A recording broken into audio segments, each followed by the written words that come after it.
દ્રશ્યો છે કે જ્યાં આ તમામ જે પ્રવાસીઓ છે તેઓને અમારા સંવાદદાતા દ્વારા પૂછવામાં આવ્યું તો તેઓ ભાગતા જોવા મળ્યા હતા, કારણ કે તેઓ ગેરકાયદેસર જઈ રહ્યા હોય તેવી હાલ વિગતો સામે આવી છે।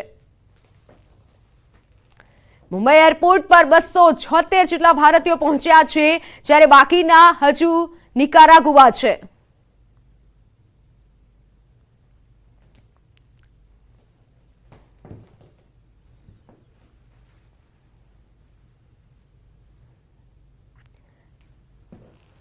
તો આપણી સાથે વિઝા એક્સપર્ટ ડેવિડ પટેલ જોડાઈ ચૂક્યા છે। ડેવિડભાઈ, જો વાત કરવામાં આવે ઘટના અંગે આપને ખબર જ છે, શા કારણે આટલી મોટી માત્રામાં લોકો વિદેશ જવા માટે આટલા આતુર હોય છે અને ગેરકાયદેસર રીત પણ અપનાવતા હોય છે?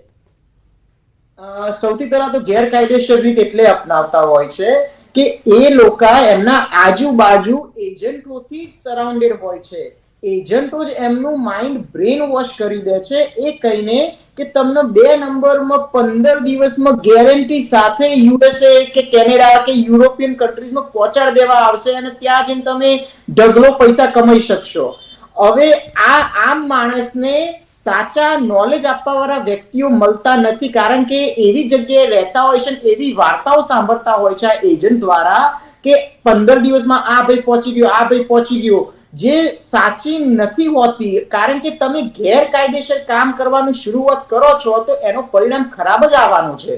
તો ઘેલછા શેના કારણે હોય છે? કારણ કે એજન્ટો એટલા બધા છે માર્કેટમાં અને આમ માણસનું બ્રેન વોશ કરીને એમના આવી ખોટી અફવાઓ અને ઇન્ફોર્મેશન આપે છે, જેના લીધે આમ માણસ તર્ક શક્તિ ખોવીને આવા ડિસિઝન લેતા હોય છે।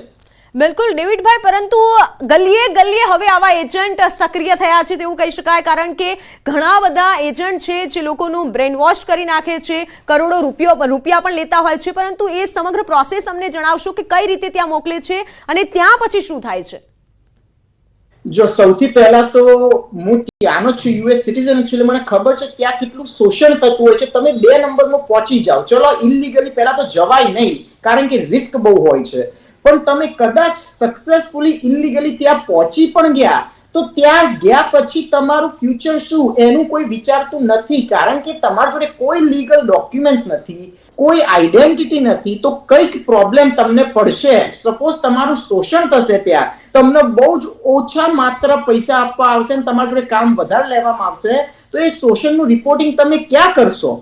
કારણ કે તમારી જોડે કોઈ જ લીગલ આઈડેન્ટિટી નથી, લીગલ પ્રૂફ નથી, તો તમે લીગલ કાયદેસર ત્યાં ગયા જ નથી, તો તમે કોઈને કોન્ટેક્ટ કરી પણ નહીં શકો કે મારે હેલ્પ જોવે છે, મારા જોડે આ ટ્રબલ આવી છે, મારી શોષણ થાય છે, તમને કોઈ જ હેલ્પ મળશે પણ નહીં, કારણ કે તમે એ વસ્તુ માગી જ નહીં શકો કે તમારા જોડે લીગલ પ્રૂફ નથી કે તમે ત્યાં લીગલ આવ્યા છો।